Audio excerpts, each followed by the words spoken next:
Well, Jacob, it's nice to see you again. I think the last time I saw you was at our ASPAC conference in Singapore, and now we're working remotely. So you're a partner with KPMG in Indonesia. I understand that via presidential decree, Indonesia changes its tax laws this year. What are clients focused on the most in respect to this change in law? Yeah, hi Rodney. Yeah, very good to see you, of course, even remotely. Yeah, it's an interesting one.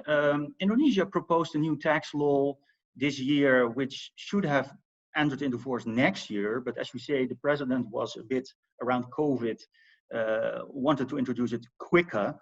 And it is actually, it contains of three very important elements. The first one is a simple one. Clients do not really talk about it, but I just want to mention it, that the corporate tax rate of Indonesia drops from 25 to 22% this year, as of April. And in 2 years' time, it will drop additionally to 20%. So to make Indonesia more interesting for foreign investors. But the second item is probably much, let's say, hotter for clients. Everyone is talking about it, foreign clients, and especially clients from the US. That's the introduction that Indonesia can appoint foreign taxpayers as collectors of Indonesian VAT. And this is mostly focusing on e-commerce companies, so companies selling services and goods through the internet. And Indonesia thinks, yeah, we're missing out on that VAT, especially towards private individuals. If private individuals buy stuff on the internet, they don't pay VAT if they buy it from a foreign company. So that is, the Indonesian government wants to change that. And therefore, they have now new rules in place based on which they can appoint these foreign taxpayers as collectors of Indonesian VAT. So it's probably even more far-reaching today than it might have been just 3 or 4 months ago, right? Because with, you know, the general economic conditions, a lot of businesses are looking to sell direct to customers because customers can't get into retail locations. So exactly. I can only imagine there's lots of implementation questions around that in the minds of clients. Exactly, and the issue is that the law provisions are not clear, which happens more often in Indonesia, and the law is referring to implementing regulations. So the Ministry of Finance just made an implementing regulation, which made it a lot clearer. But still, there is still uncertainty because now the tax office also has to prepare a regulation. So it's still not entirely sure which companies are qualifying, because that depends on the revenue they generate in Indonesia or the clicks they get, and that's still an uncertainty. But it's very clear that they worded it very broad. So it's not only business to consumer sales, it's even business to business sales, which are covered by these provisions. So it still creates a lot of uncertainty for our clients, and there's a lot of discussion going on. And when is that effective from, Jacob? So this law, this decree is effective 1st of April, and now in the regulation they mentioned that as of 1st of July they should be able to appoint foreign taxpayers as VAT collectors. Okay, so this is clearly something that folk that are trying to reach customers, whether business or consumers, via digital sales, you know, the internet.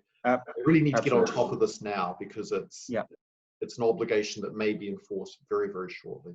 Just exactly. Fascinating. And then continuing that theme, Jacob, you were telling me that Indonesia is also evaluating what other digital service type taxes they should be thinking about.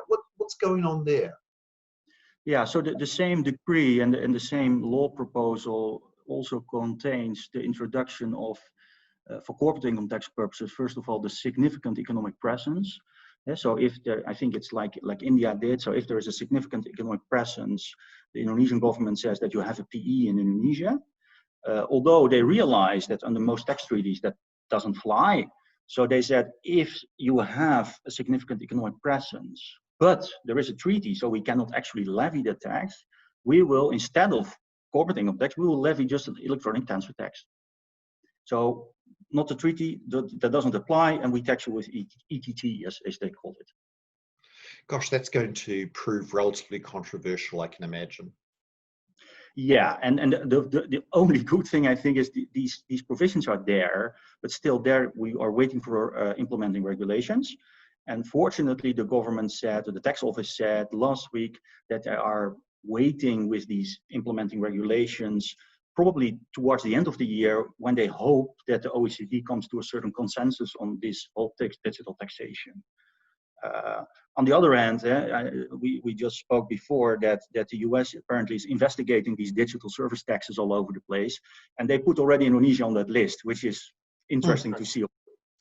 It is. Well, so for folk that conduct operations in Indonesia, then just lots of change in terms of this indirect tax point in particular, and that has effect starting this year. So people really need to be thinking about, gosh, am I within that system or not? Because that's a new obligation. And then it's a watch the space relative to digital services taxes, I guess.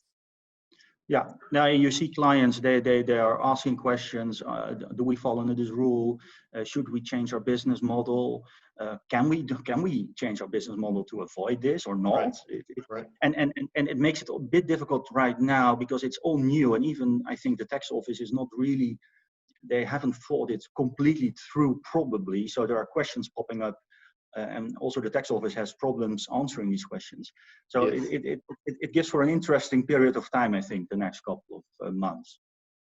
Well, Jacob, I can only imagine that means that you're going to be extremely busy or popular, as we say. So thank you for spending a couple of minutes with me talking about what's going on in Indonesia today.